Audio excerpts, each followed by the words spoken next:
Lição número 1224.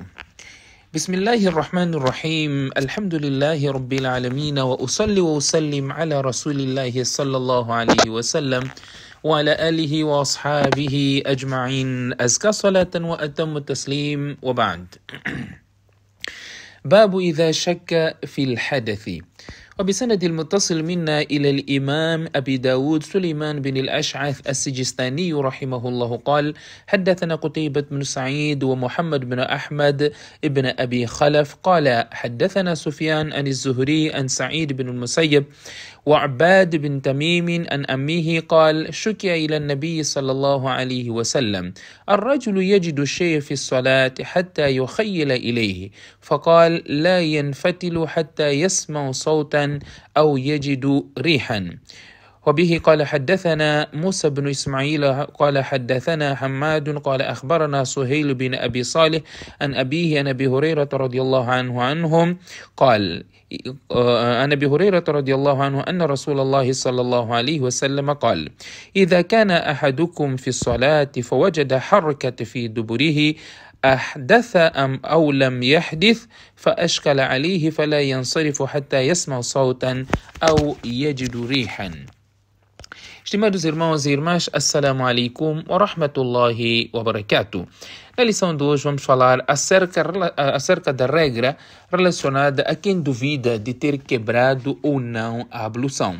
Duvida se o seu wudu quebrou ou não quebrou. Na base dos hadiths que iremos mencionar na nossa lição de hoje, esta questão poderá aliviar muita dúvida e ambiguidade que paira na mente de muitos irmãos muçulmanos. Digo isso por causa das questões similares que me são colocadas. O primeiro hadith, vamos falar que é o hadith narrado por Abad ibn Tamim radiyallahu anhu.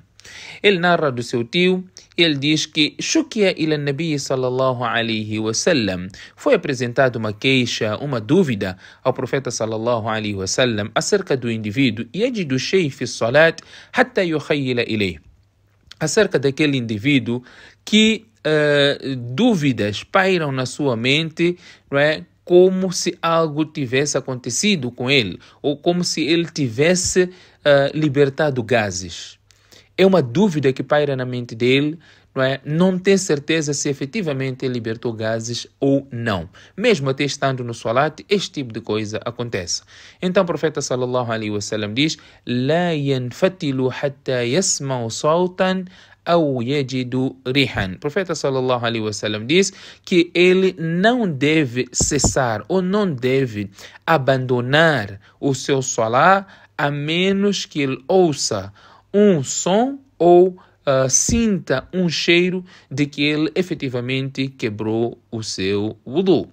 Portanto, no outro hadith da Abu Huraira radiallahu anhu ainda fica muito mais claro esta questão. Abu Huraira radiallahu anhu narra do profeta sallallahu alaihi wasallam dizendo que o profeta sallallahu alaihi wasallam diz: "Idha kana ahadukum fi salat", quando algum de vós estiver no salat, فوجد حركة في دبره, e ele sentir, não é, um movimento entre as suas nádegas, o profeta sallallahu alaihi wasallam, e este movimento que lhe cria dúvida se ele quebrou o seu wudu ou não, o profeta sallallahu alaihi wasallam diz: فلا ينصرف, ele não deve abandonar o salat, حتى يسمع صوتا أو يجد ريحا, até que ele escute o som de ter libertado o gás ou até que sinta o cheiro que efetivamente ele quebrou o seu salat. Isso acontece bastante, onde a pessoa está a fazer salat e sente algum movimento, né, na sua parte traseira, entre as suas nádegas, quer dizer, no ânus, como se tivesse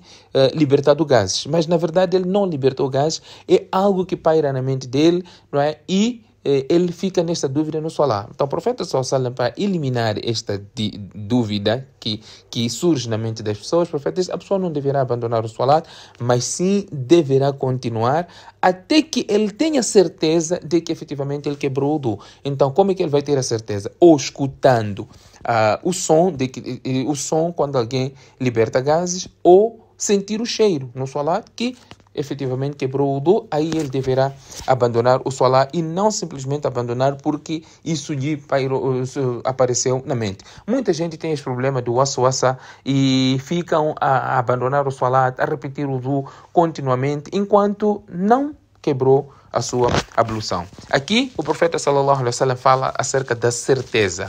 Ele terá que ter a certeza que de facto ele quebrou a sua ablução e não é a questão dúvida. Então, neste hadith, apesar do profeta sallallahu alaihi wasallam ter mencionado até que a pessoa escute o som ou sinta o cheiro para ele abandonar o salat, portanto podemos dizer que isso não se limita por essas duas coisas, porque se nós formos a falar de um surdo, provavelmente que ele não sinta, não é? Não escute o som, e se formos a falar de uma pessoa que tem problemas, não é, do olfato, poderá também não sentir o cheiro. Aqui o que o profeta sallallahu alaihi wasallam quis dizer, desde que ele tenha certeza de que a sua ablução quebrou, houve libertação de gases, aí ele terá que abandonar o salat. Caso contrário, não terá que abandonar o salat, será considerado como se fosse uma imaginação ou algum waswasa que paira na sua mente. Este é o primeiro ponto. Segundo aspecto, com base neste hadith do profeta sallallahu alaihi wasallam, os ulama traçaram um princípio da Sharia de que a certeza não é abolida pela dúvida. A certeza não é abolida pela dúvida. O que isso significa? A pessoa tem certeza de que ele fez a ablução, de que ele fez o wudu. Isso ele tem certeza, mas ele duvida se quebrou o wudu ou não. Por exemplo, ele tem certeza de que ele fez a ablução às 8 horas, quando estava a sair de casa para ir para o trabalho. Mas ele duvida se ele quebrou o wudu. Ele não consegue estabelecer na sua mente se algum momento foi para a casa de banho, para preencher alguma necessidade, ou se algum momento libertou gás. Não consegue ter essa certeza porque nada lhe vem à mente para poder eliminar aquela certeza do wudu que ele fez. Então, a regra que se aplica aqui é considerado como ele tivesse wudu. Por quê? Porque ele tem certeza de que fez a ablução, mas tem dúvida se quebrou o wudu. Portanto, a certeza prevalece sobre a dúvida. Neste mesmo princípio, nós podemos dizer aquele indivíduo que fez a sua ablução, não é? Fez a ablução para o salat de Dhuhr, por exemplo, e ele teve esse wudu e chegou a hora da Asr, ele não se lembra de ter ido para o banheiro ou de ter libertado gases, não se lembra disso, mas ele tem toda a certeza de que na hora do Dhuhr ele fez a ablução. Então, também o mesmo princípio aplica-se de que a certeza não é abolida pela dúvida. E o quarto aspecto que podemos mencionar nesta lição é a posição dos ulama, que o Imam Malik, nesta questão, tem dois pareceres. Esta dúvida aparecer enquanto ele estiver no salat, se ele quebrou o wudu ou não. Imam Malik disse esta dúvida aparecer enquanto ele está no salat, ele não terá que abandonar o salat, portanto ele deverá continuar o salat, porque se trata de uma dúvida, a certeza não pode ser abolida pela dúvida. Mas se esta dúvida surgir fora do salat, então ele terá que fazer nova ablução. Portanto, é atribuído essas duas posições, ou por outra, a fora do salat, em toda circunstância ele terá que repetir, não é, a sua ablução para lhe fazer prevalecer na certeza. Enquanto que outros ulama, que é a posição da maioria dos alims, que se a pessoa tiver a certeza de ter feito a ablução, mas duvida se ter quebrado o wudu, prevalece esse princípio e não como Imam Malik menciona no seu primeiro parecer. Os ulama são unânimes que este princípio prevalece, conforme o hadith menciona, até que ele tenha certeza de ter quebrado o seu wudu. Portanto, tendo a certeza de ter feito a ablução, prevalece este princípio. E o que temos que repetir aqui é que a certeza não é abolida pela dúvida. Sempre que você tiver a certeza de ter feito a ablução, mas duvida de ter quebrado a ablução, é considerado como se tivesse a ablução e poderá continuar com o salat sem ter que repetir a sua ablução. Mas se ele quiser fazer um novo wudu, não há nenhum impedimento e não há nenhum problema quanto a isso. Que Allah subhanahu wa ta'ala conceda-nos o tawfiq. Subhanakallahumma bihamdik, nashhadu an la ilaha illa ant, nastaghfiruka wa natubu ilayk.